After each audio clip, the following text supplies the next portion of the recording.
पुस्तक जातीभेद निर्मूलन, लेखक डॉक्टर बाबासाहेब आंबेडकर. पाश्चात्य पंडितांचे मत. भारतातील जातीच्या प्रसाराचा प्रश्न सोडविण्याच्या बाबतीत अशा तऱ्हेने महापुरुषवादी उपपत्ती आपल्याला फारशी मदत करू शकत नाही. पाश्चात्य पंडितांनी महापुरुष पूजेला न फसता वेगळ्या तऱ्हेने स्पष्टीकरण करण्याचा प्रयत्न केला आहे. त्यांच्या मते ज्या केंद्रबिंदूभोवती जाती निर्माण झाल्या ते असे: 1. धंदा, 2. वर्गीय संस्थांचे अवशेष इत्यादी, 3. नव्या श्रद्धेचा उदय, 4. मिश्र जातीय संतती आणि 5. देशांतर. हे केंद्रबिंदू इतर समाजामध्ये अस्तित्वात नाहीत की काय, आणि ते केवळ भारताचेच वैशिष्ट्य आहे काय, असा यावर प्रश्न निर्माण होऊ शकेल. ते केवळ भारताचे वैशिष्ट्य नसेल व सर्व जगात सारखेच आढळून येत असेल तर पृथ्वीच्या इतर भागात त्यांनी जाती निर्माण केल्या नाहीत. वेदाच्या भारतभूमीपेक्षा ते इतर भाग जास्त पवित्र आहेत म्हणून की काय, की ते पंडितच चुकले म्हणावे? मला शंका येते की दुसरे विधानच सत्य असावे. वरीलपैकी एक किंवा अनेक केंद्रबिंदूवर आधारित उपपत्तीबद्दल अनेक लेखकांनी श्रेष्ठ दर्जाचा सिद्धांत मांडल्याचा आव आणला तरी जवळून तपासून पाहिल्यानंतर मॅथ आर्नॉल्डच्या कसल्याही समावेश नसलेल्या मामूली वस्तूचे भव्य नाव या विधानाची ती फिटफाट उदाहरणे आहेत असे कोणत्याही खेदाने म्हणावे लागते. सर डेन्झिल आयबेस्टन, मिस्टर नेसफिल्ड, मिस्टर सेनाट आणि सर एच रिस्ले यांनी पुढे मांडलेल्या जातीच्या वेगवेगळ्या उपपत्ती याच नमुन्याच्या आहेत. त्याचे एकमेव परीक्षण करावयाचे म्हणजे वरपांगी तर्काने रूप दिलेल्या रडगाण्याचे ते दिखाऊ रूप होय असे म्हणावे लागते. उदाहरणार्थ, श्री नेसफिल्ड म्हणतात की ज्यावर भारतातील जाती व्यवस्था उभारली गेली तो एकमेव आधार म्हणजे केवळ धंदा होय. परंतु त्यांनी वरील विधानावरून आपला विचार मुळीच पुढे नेलेला नाही याची त्यांना आठवण करून दिली पाहिजे. कारण भारतातील जाती या उद्योगमूलक आहेत इतकाच त्याचा वास्तविक अर्थ आहे, आणि हा तर अगदीच मामूली शोध आहे. उद्योगमूलक वर्गाने आपले रूपांतर उद्योगमूलक जातीत का करून घेतले याचे कारण आपल्याला श्री नेसफिल्ड कडून अजून कळावायचे आहे. श्री नेसफिल्डची उपपत्ती नमुना म्हणून पुरेशी नसती तर इतर मानव वंशशास्त्रज्ञाच्या उपपत्तीचा विचार मी मोठ्या आनंदाने केला असता, परंतु वस्तुतः तशी आवश्यकता दिसत नाही. विघटनाच्या नियमानुसार निर्माण झालेली एक अद्भुत गोष्ट अशा दृष्टीने काही उपपत्ती जाती व्यवस्थेचे स्पष्टीकरण करतात. धार्मिक शरणागतीची भाषा वापरून सांगायचे म्हणजे हर्बर्ट स्पेन्सरच्या सजीव प्राण्याच्या देहरचनेत जशी भिन्नता असते तशीच जाती भिन्नता सुद्धा पूर्णतः नैसर्गिक उत्क्रांतीद्वारे निर्माण झाली, तर काहींच्या मते संततीशास्त्राच्या नियमामुळे जाती निर्माण झाल्या. जाती संस्था अटळपणे अस्तित्वात आली किंवा निसर्ग नियमाशी जुळवून घेण्यासाठी गरीब व आगतिक जनतेवर जाणीवपूर्वक ती लादावी लागली असा चुकीचा युक्तिवाद सर्वच करतात. म्हणून या सर्व उपपत्तीच्या परीक्षणासाठी खोळंबून राहण्याऐवजी या विषयावरील माझे विचार मी तुमच्या समोर ठेवतो. भारतातील प्राचीन काळातील वर्ग. जगातील इतर समाजाप्रमाणेच भारतीय समाजही सुरुवातीच्या काळात अनेक वर्गांनी मिळून बनलेला होता याची आपण आठवण ठेवली तर आपणास बराच लाभ होण्यासारखा आहे. भारतात प्राचीन काळी पुढील वर्ग होते: 1. ब्राह्मण किंवा उपाध्याय वर्ग, 2. क्षत्रिय किंवा सैनिक वर्ग, 3. वैश्य किंवा व्यापारी वर्ग व 4. शूद्र किंवा शेतकरी व मजुरांचा वर्ग. ही वर्ग पद्धती होय. ही गोष्ट विशेषत्वाने लक्षात घ्यावयास हवी. या पद्धतीत व्यक्तींनी पात्रता मिळवल्यानंतर त्याला वर्ग बदलता येऊ शकत होता व त्यामुळे वर्गातील व्यक्ती बदलल्या राहत असत. हिंदूच्या इतिहास काळात केव्हा तरी उपाध्याय वर्गाने सामाजिक संबंधाच्या बाबतीत बाकीच्या जनतेपासून स्वतःला वेगळे तोडून घेतले. श्रम विभागणीच्या तत्वानुसार बाकीच्या जनतेची विभागणी झाली. त्यामुळे काही वर्ग खूप मोठे तर काही अगदीच लहान झाले. वैश्य आणि शूद्रात जातीच्या मूळ रूपाचा बराच मसाला भरलेला होता. त्यामुळे आजच्या अनेक जातीच्या मूळ रूपाचा बराच मसाला भरलेला होता. त्यामुळे आजच्या अनेक जातीच्या उगमाचा हा वर्ग मूळ साठा ठरला. सैनिकी पेशा स्वभावताच अशा पोट विभागणीला अनुकूल नसल्यामुळे क्षत्रिय वर्गाचे विभाजन राज्यकर्ते व सैनिक अशा दोनच भागात होऊ शकले. एका समाजाचे अशा तऱ्हेने पोट विभाग पडण्याची प्रक्रिया पूर्णतः स्वाभाविक आहे, परंतु या पोट विभागासंबंधीची अस्वाभाविक गोष्ट म्हणजे त्यांनी वर्ग पद्धतीतील मुक्त प्रवेश पद्धती गमावली आणि ते स्वयंमार्गाधीत वर्ग बनले. त्यांना जाती असे म्हणतात. प्रश्न असा की प्रवेश बंद करून अंतर्गत विवाह करणारा वर्ग होण्यास त्यांना भाग पाडण्यास आले की त्यांनी स्वेच्छेनेच प्रवेशद्वार बंद केले? माझे मत असे की याचे उत्तर दुहेरी स्वरूपाचे आहे. काहींनी स्वतः दारे बंद केली तर इतरांना त्यांच्यासाठी दारे बंद असल्याचे आढळून आले. यातील पहिले भाष्य मानसशास्त्रीय असून दुसरे यांत्रिक स्वरूपाचे आहे, तरी पण ते परस्पर पूरक आहेत आणि जातीय समस्येचे पूर्ण स्पष्टीकरण करण्यासाठी दोन्हीची आवश्यकता आहे. ब्राह्मणांचे अनुकरण. प्रथम मी मानसशास्त्रीय भाष्य विचारासाठी घेतो. या संदर्भात पुढील प्रश्नाचे उत्तर द्यावयाचे आहे. हे पोट विभाग किंवा तुमच्या आवडीप्रमाणे त्याला औद्योगिक, धार्मिक किंवा आणखी कोणताही वर्ग म्हणा, हे वर्ग स्वयंमर्यादित अथवा अंतर्गत विवाह करणारे वर्ग का बनले? याचे कारण म्हणजे ब्राह्मण तसे होते म्हणून. असे माझे उत्तर. अंतर्गत विवाह किंवा प्रवेश बंद पद्धती ही हिंदू समाजात टूब होती आणि ब्राह्मण जातीतून तिची सुरुवात झाल्यामुळे सर्व अब्राह्मण पोट विभागांनी किंवा वर्गांनी अंतःकरणपूर्वक तिचे अनुकरण केले व पाळीपाळीने तेही अंतर्गत विवाह पाळणाऱ्या जातीत रूपांतरित झाले. विभाजनाच्या प्रक्रियेत वाटचाल करीत असताना या अनुकरणाच्या साथीचा संसर्ग सर्वच पोट विभागांना झाला. त्याने सर्वांना जातीचे रूप दिले. अनुकरणाची प्रवृत्ती मानवी मनात खोलवर रुजलेली असून भारतातील विभिन्न जातीच्या घडणीत ते अपुरे स्पष्टीकरण आहे असे वाटू नये. तिने इतकी खोलवर घर केले आहे की वॉल्टर बॅगहँड म्हणतो, अनुकरण प्रवृत्ती ऐच्छिक किंवा जाणीवपूर्वक असते असे आपण मुळीच समजता कामा नये. या उलट तिची बैठ मुख्यतः मनाच्या अत्यंत सुप्त भागात असते व या सुप्त मनातील भावनांची जाणीव प्रत्यक्ष कार्य होड प्रगट मनाला होत नाही. इतकेच नव्हे तर आधी जाणीव होण्याच्या दृष्टीने या भावना इतक्या गूढ असतात की कार्य होत असताना सुद्धा त्या जाणवत नाही. आपल्या स्वभावातील अनुकरण प्रियतेचा मुख्य आधार म्हणजे आपल्या श्रद्धा होत. काही गोष्टींबद्दल आपल्या मनात अनुकूल पूर्वग्रह व काहींबद्दल प्रतिकूल पूर्वग्रह असतात. याची कारणे आपल्या स्वभावाच्या गूढ भागात असतात, परंतु श्रद्धाजन्य अनुकरण प्रवृत्तीबद्दल शंकाच असू शकत नाही. गॅब्रिएल ट्रेन या लेखकाने अनुकरण प्रवृत्ती हाच विषय शास्त्रीय अभ्यासासाठी निवडला असून त्याचे अनुकरणाचे 3 विषय सांगितले आहेत. त्यापैकी एक म्हणजे अनुकरणाचा प्रवाह श्रेष्ठ दर्जाच्या लोकांपासून कमी दर्जाच्या लोकांकडे वाहतो किंवा त्यांचे शब्द उद्धृत करतो. संधी दिली तर अमीर उमराव लोक त्यांच्या नेत्यांचे, त्यांच्या राजांचे किंवा शासनकर्त्यांचे सर्व काळी सर्व स्थळी अनुकरण करीत असतात. त्याचप्रमाणे सामान्य लोकही त्यांच्या अमीर उमरावाचे अनुकरण संधी मिळताच करीत असतात.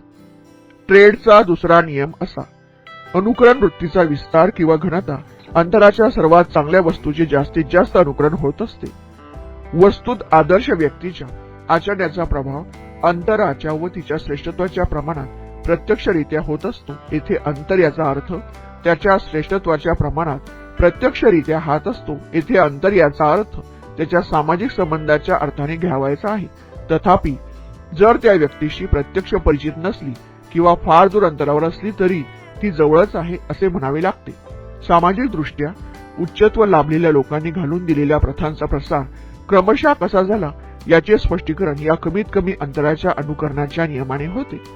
काही जातींची घडण अनुकरणाच्या वृत्तीमधून झाली ही माझी उपपत्ती सिद्ध करण्यासाठी वस्तुतः तिला पुराव्याची गरज नाही. अनठकरणाद्वारा जातीच्या घडणीला नितांत आवश्यक असलेली परिस्थिती हिंदू समाजात होती की नाही हे पाहणे उत्तम मार्ग ठरेल असे मला वाटते. वरील अधिकारी लेखकाच्या मते अनुकरणासाठी पुढील परिस्थिती आवश्यक असते. 1.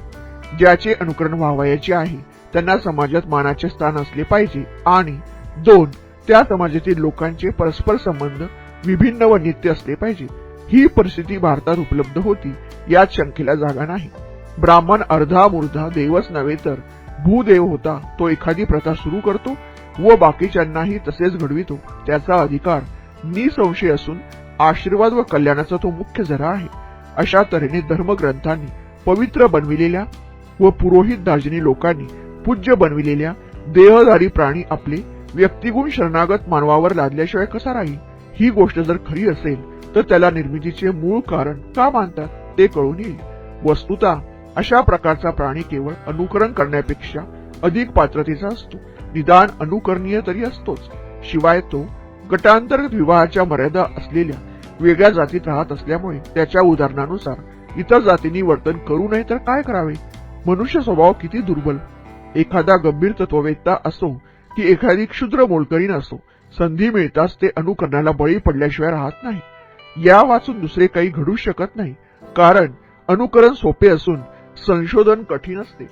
तथापि जाती तयार होण्याच्या प्रक्रियेतील अनुकरणाची भूमिका स्पष्ट करण्याचा दुसरा मार्ग म्हणजे ज्या रूढींनी जातीच्या शैशवावस्थेत तिच्या रचनेला आधार दिला त्या रूढीबद्दल अब्राह्मण वर्गाचा कल कसा होता हे समजून घेणे हा होय. कारण या रूढींनी जातीचे संगोपन केले. इतकेच नव्हे तर हिंदू मनावर ती पूर्णपणे कोरल्या जाईपर्यंत काळाच्या ओघात सतत साथ दिली व आज त्यांच्यामुळेच कसल्याही आधारावाचून हिंदू मनात जाती लोंबकत आहे. आज जातीला एखाद्या तळातील शेवळासारखा बिनबुडाचा श्रद्धेशिवाय दुसऱ्या कोणत्याही टेकूची गरज उरली नाही. अशा तऱ्हेने हिंदू समाजात एखाद्या जातीचा सामाजिक दर्जा, सती, सतीचे वैधव्य आणि बालविवाह या रूढीची जात ज्या प्रमाणात पाळते त्यानुसार वेगवेगळा ठरतो. ब्राह्मणापासून असलेल्या अंतरानुसार वेगवेगळ्या जाती वेगवेगळ्या प्रमाणात या रूढीचे पालन करतात. ज्या जाती ब्राह्मणांना अगदी जवळच्या आहेत त्यांनी तिन्ही रूढींचे अनुकरण केले असून त्यांचे कठोरपणे पालन करण्याचा ते आग्रह धरतात. ज्या जाती ब्राह्मणांना कमी जवळच्या आहेत त्यांनी सक्तीचे वैधव्य आणि अल्पवयीन मुलीचा विवाह या दोन रूढींचे अनुकरण केले व इतर आणखी दूर असलेल्या जातींनी केवळ बालविवाहाच्या रूढींचे अनुकरण केले, तर फार दूर असलेल्या जातींनी फक्त जाती पद्धतीवरील श्रद्धेचे अनुकरण केले. यापुढे जाऊन मी असे म्हणतो की अधुऱ्या अनुकरणाला ट्रेड ज्याला अंतर म्हणतो ते थोड्या प्रमाणात कारणीभूत असून काही प्रमाणात या रूढींचा रानटीपणा कारण ठरला आहे. हे उदाहरण ट्रेडच्या नियमाच्या ढळढळीत दाखला असून भारतातील जातींच्या घडणीची संपूर्ण प्रक्रिया ही सामान्यांनी वरिष्ठांचे अनुकरण करण्याची प्रक्रिया आहे असे मानण्यास कसलाही संदेह ठेवीत नाही. माझा एक निष्कर्ष कदाचित तुम्हाला आकस्मिक किंवा निराधार वाटला असेल, म्हणून मी आता त्याच्या समर्थनासाठी थोडा मागे वळतो. आपल्यासमोर उपस्थित केलेल्या 3 रूढीच्या मदतीने ब्राह्मण वर्गाचे सर्वप्रथम जातीची रचना सुरू केली असे मी म्हटले आहे व या निष्कर्षाचे कारण इतर वर्गातील रूढींचे अस्तित्व केवळ उसनवारीचे आहे असे मी दिले होते. अब्राह्मण वर्गात या रूढीचा प्रसार होण्याबाबत अनुकरणाच्या प्रक्रियेने बजावलेली भूमिका सांगितल्यानंतर आता हे स्पष्ट होईल की साधन रूपाने किंवा आदर्शाच्या रूपाने या रूढी अब्राह्मणात अनुकरणात्मक जर आहेत तर त्यांना नमुन्याप्रमाणे उपयोग होण्यासाठी कोणती तरी पुरेशी श्रेष्ठ अशी मूळ जात आधी असलीच पाहिजे आणि ईश्वर सत्तात्मक समाजात ईश्वराच्या सेवकांवाचून नमुना होण्याचे कार्य दुसरा कोण करू शकणार. जे वर्ग आपली प्रवेशद्वारे बंद करण्यास असमर्थ होते त्यांची कथा येथे संपते. इतरांनी प्रवेश बंद केल्यामुळे काही वर्गांची द्वारे आपोआपच कशी बंद झाली हे आता आपण पाहूया. याला जातीच्या घडणीची यांत्रिक प्रक्रिया असे मी म्हणतो. ही यांत्रिक आहे कारण ही अटळ प्रक्रिया आहे. मानसशास्त्रीय मार्गाप्रमाणेच हा मार्गही माझ्या आधीच्या विचारवंताच्या नजरेतून निसटला आहे.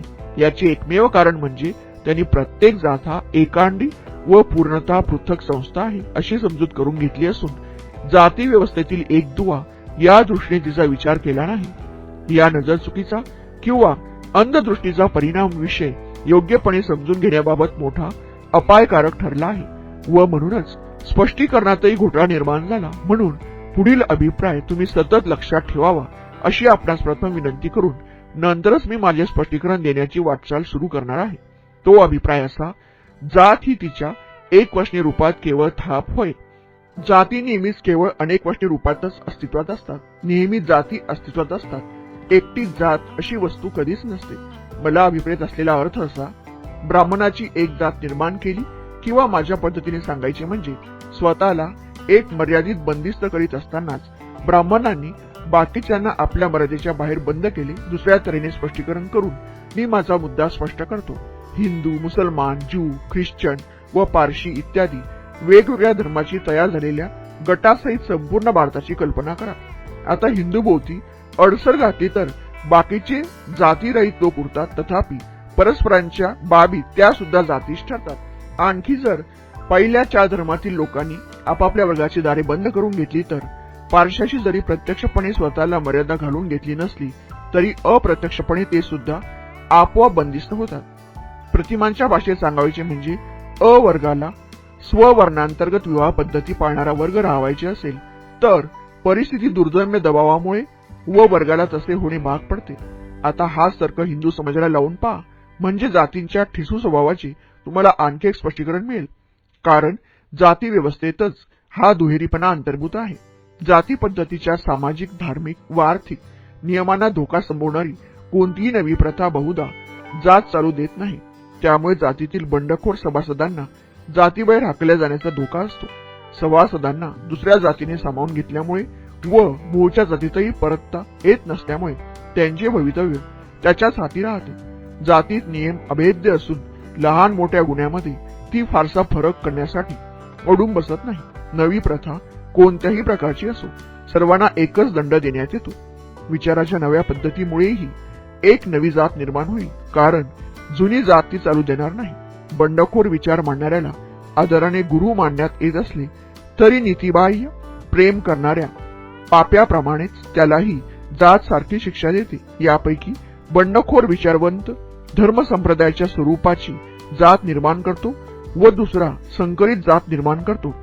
जातीचे नियम भंग करण्याचे धाडस करणाऱ्या पापी माणसासाठी जातीजवळ दयामाया नसते. बहिष्कार हा त्याला दंड असतो व त्याचा परिणाम म्हणून नवीन जात निर्माण होते. जाती बहिष्कृत लोक नवी जात निर्माण करतात, याला कारण हिंदू मनच तसे आहे हे नव्हे. या उलट जर दुसऱ्या जातीचे लोक त्यांचा समावेश करून घेण्यास तयार असले तर बहुधा हे लोक एखाद्या जातीची नम्र सदस्यत्व पत्करण्यास तयार असतात. परंतु जाती या द्वारबंद असलेल्या संस्था असून त्यांची परस्परात जाणीवपूर्वक संगनमत असते. त्यामुळे बहिष्कृतांना नवी जात बनविणे भाग पडते. या बलात्कारी परिस्थितीचा न्याय निर्दयपणाचा असतो. तिच्या शिरदोरीसमोर मान वाकिल्यामुळे काही दुर्दैवी वर्गांना आपली कोंडी झाल्याचे दिसून येते, कारण इतरांनी स्वतःला आत कोंडून घेऊन त्यांना बाहेर कोंडलेले असते. याचा परिणाम असा होतो की नवनवीन वर्ग, जातीच्या चौकटीला आव्हान देणारे कोणत्याही पायावर आधारलेले वर्ग यांत्रिक प्रक्रियेने सतत जातीमध्ये रूपांतरित होत जातात व जातींची संख्या चळ लागल्याप्रमाणे फुगत जाते. भारतातील जातीच्या निर्मितीची ही दुसरी कथा इति संपूर्ण. आता माझ्या उपपत्तींच्या मुख्य मुद्द्यांचे सार सांगतो. माझ्या मते जातींचे अनेक संशोधकांच्या मनात भ्रम निर्माण केल्यामुळे संशोधन कार्यात बहुतेकांनी चुका केल्या आहेत. पाश्चात्य पंडितांनी जाती व्यवस्थेत वर्णाला रंग अनाठायी महत्त्व दिले आहे. वर्णासंबंधी त्यांच्या मनात आधीच वर्णद्वेषाची कल्पना असल्यामुळे जाती व्यवस्थेतही तोच प्रमुख दुवा असला पाहिजे अशी त्यांनी सहजच कल्पना करून घेतली. परंतु यापेक्षा अधिक खोटी गोष्ट असू शकत नाही. म्हणूनच डॉक्टर केतकरांचा आग्रह योग्य आहे. ते म्हणतात, सर्वच राजे रजवाडे मग ते स्वतःला तथाकथित आर्य वंशाचे समजोत की द्रविड वंशाचे समजोत, वस्तुतः आर्यच होते. जोपर्यंत पाश्चात्य विद्वान येथे येऊन त्यांनी आर्य व द्रविड यांच्यात भिन्नतेची रेषा काढावयास सुरुवात केली नाही, तोपर्यंत येथे एखादी टोळी किंवा कुटुंब वंशदृष्ट्या आर्य आहे की द्रविड आहे या प्रश्नाने लोकांना कधीच सतावले नाही.